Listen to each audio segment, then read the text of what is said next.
Everyone thinks I'm the ultimate goal. You know what's funny? You spend your whole life fantasizing about me. That moment when you finally break free, when nobody can tell you what to do anymore. You dream about it when your alarm goes off at 6 a.m., when your boss talks over you in meetings, when you're stuck in traffic going somewhere you don't want to go. To see people you don't care about, you tell yourself, one day I'll be free and everything will be different. You've got it all planned out, don't you?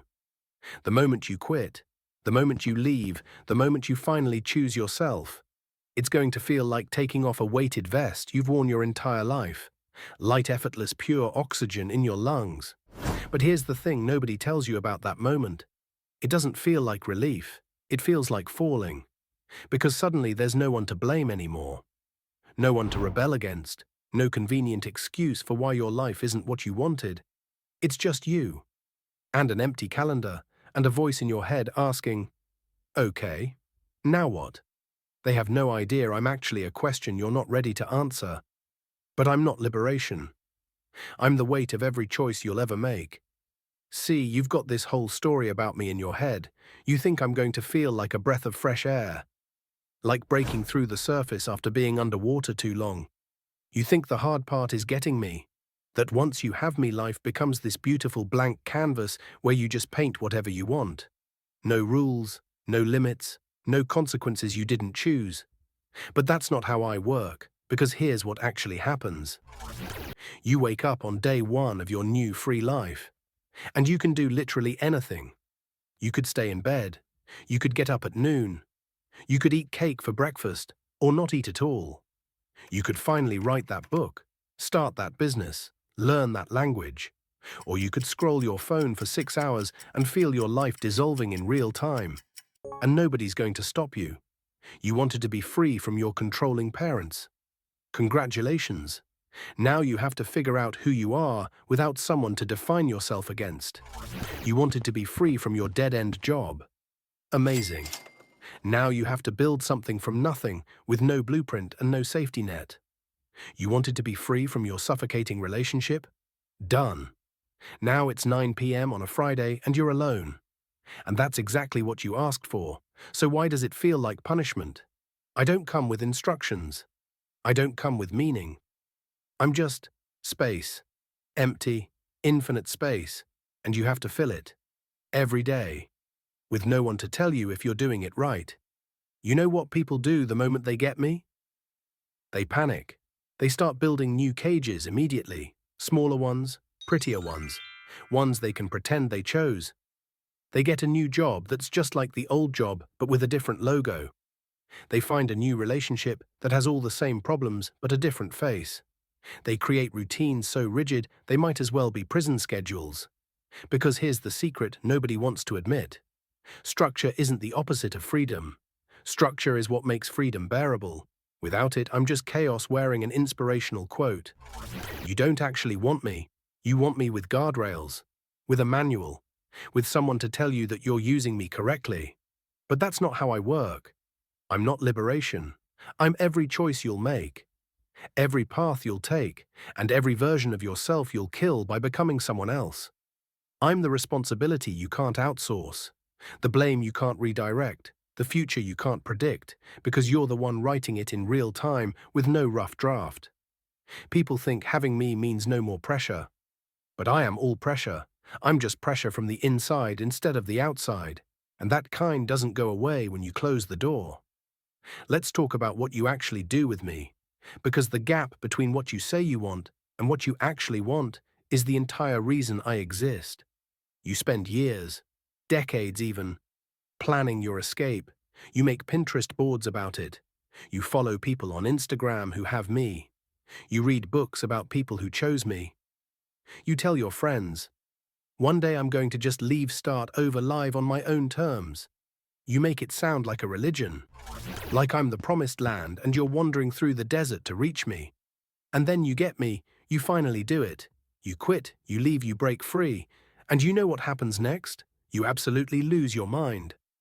Week 1, you're euphoric, you're high on it. You post about it saying, best decision I ever made. Week 2, you're still optimistic. Little cracks forming, but you ignore them. Week 3. The panic sets in because you realize you have no idea what you're doing. There's no template for this. No roadmap. No performance review telling you if you're succeeding. So you know what you do. You start looking for new chains. But you can't admit that's what you're doing. That would mean admitting you never actually wanted me. So you dress it up. You don't get a new job. You pursue your passion project that just happens to have a boss, deadlines, and meetings. You don't seek validation. You build a community that just happens to require you to perform for approval. You don't recreate structure. You're just optimizing your routine until your calendar looks exactly like it did before, just with different words. And here's the really twisted part. You blame me for it. When you feel lost, you say I'm overrated. When you feel anxious, you say I'm not what you thought. When you feel paralyzed by options, you say maybe structure wasn't so bad after all. You write think pieces about how I'm a myth, how happiness is actually found in commitment, in limitation, in purpose.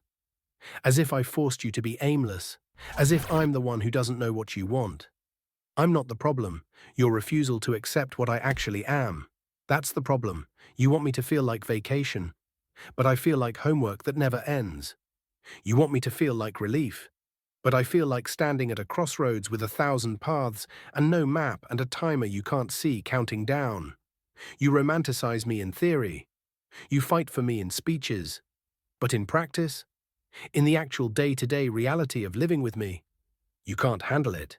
So you do this thing, this incredible mental gymnastics, where you convince yourself you're still free while systematically eliminating every choice I give you. You meal prep the same thing every week so you don't have to decide. You establish routines so rigid you don't have to think. You commit to things you don't even like, just so you have an excuse to say I can't to the infinite other options. Because I can't is so much easier than I could, but I'm choosing not to. I can't means it's not your fault. But I don't let you have that. With me, everything is your fault. That's why you hate me.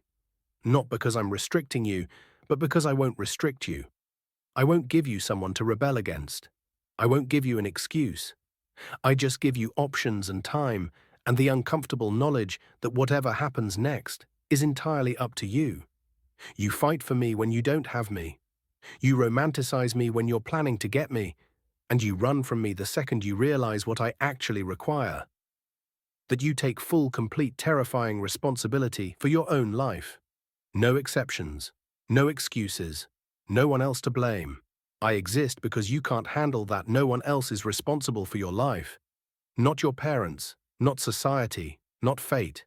Just you, every success, every failure, every road not taken. That's all yours now. You want to know the real reason I'm so unbearable? It's not the choices. It's not the responsibility. It's the knowing. The knowing that you can't blame anyone anymore. Your parents messed you up. Yeah, probably. But you're an adult now. What you do with that is on you. Society's unfair. Absolutely. But you still have to decide how you're going to move through it. Bad luck, terrible timing, wrong place, wrong moment? Sure, all of that happened. But what happens next, that's still your call. And you hate that. You hate that there's no cosmic excuse. No valid reason to just stop trying. Because deep down you know the truth. You're not stuck because of circumstances. You're stuck because you're afraid of what you might become if you actually tried. Or worse, what you might not become. I force you to confront the most terrifying question in existence. If you have all the freedom in the world and you still don't become who you want to be, then what was the excuse? That's why I exist. Not because you need me, but because without me, you'd have to face the fact that you've been hiding behind your constraints this entire time. That's why it sucks to be me. Because I'm not your enemy. I'm not your savior.